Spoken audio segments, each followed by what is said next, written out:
Hey everybody, this is part of my new Templar build thing I'm doing here. My build's actually a real mess right now. It's completely all over the place. I do like where I've allocated my attributes, 25 in the health and 27 in magicka. You can see I'm a wood elf, so that's kind of, it's not really a traditional thing for wood elves to be main healers, but I had already made the character, and I'm not about to re-roll Dakota for the third time. So you'll see my stats here. I have unbuffed. I think. Wait, I might have food. Yes, I have tri-stat food. That's V1. Um, but outside of Cyrodiil, with the Emperor bonus and the V1 tri-stat food, I have 17k magicka, 18k health. That gets bumped up to about, I'd say, I get around 23k health in Cyrodiil, and that's a decent number to shoot for, especially as a Templar, since you have all those wonderful skills available to you to purge and heal, because Siege these days is really nasty in 2.0.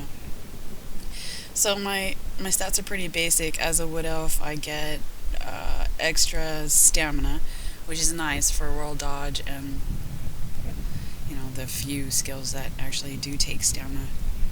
In this video, I don't really want to talk about my build because I'm still working on it, but one of the things that I do want to talk about is how easy it is to level skills as a Templar. Well, pretty much anybody, but this is how I do it as a Templar. You'll see over here on my healing bar, it's still set up for PvP, but I just dropped Evil Hunter down there. And it's really your choice how you want to morph it.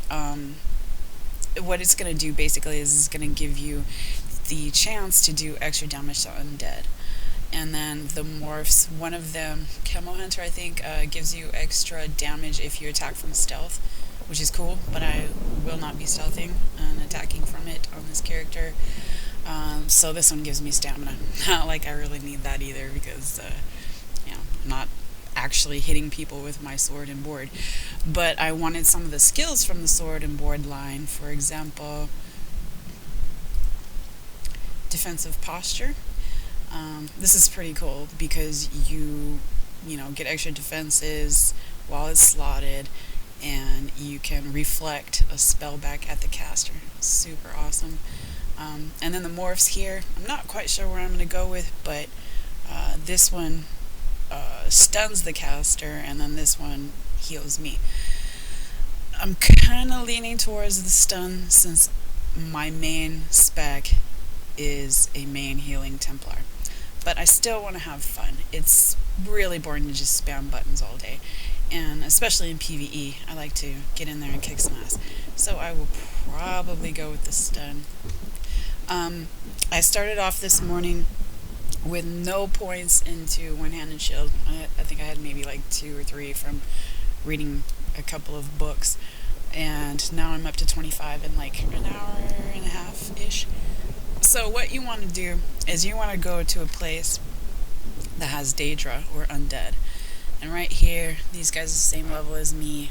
There's a bunch of Dremora and some Agrams out there. So we go and we put this on our bar. We really only need to use it once before we start attacking. On your sword and board bar, whatever you want to level, if you want to level dual wield, you want to level resto, go ahead and put some of your dual wield and resto skills here. Maybe throw in an emergency heal, and it doesn't matter what you use for your ultimate, you won't need it. So if you want to level something, go for it. Probably won't really need any potions because it's super easy. So we're pretty much only using 2 skills. We're using Toppling Charge, which is, what is the morph from? Focus Charge, and you get that at level 20 in Adric's Spear. That's a gap closer. What it does is just propels us right into the mobs, and then we're going to be cheap as hell and use Puncturing Sweep. You can use Biting Jabs if you are a Stamina Templar, because it actually replenishes your stamina. For me, I took Puncturing Sweep, and it heals me. Super cool, I love it.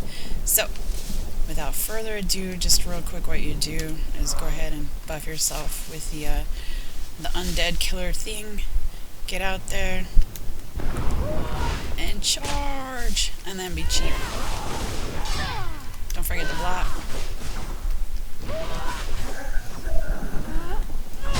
If you're trying to level up soul gems, you can go ahead and whip and attack them and stuff. The only downfall to the toppling charge, seems like on both morph varieties, is that once you charge them, there's a 1 second or so delay before you can use any abilities. These guys give great XP for leveling your extra crap. Oh, bam, 26. So really this is all we do. Like I said, you only need that Daedra killing buff once, and you see my sword is still glowing blue and green, so that means it's still active. So I like this Drabble circuit. I just go around and get like a skill point on my sword and shield every loop that I do. If you want to be real fancy, you can go ahead and hit yourself up with the reflect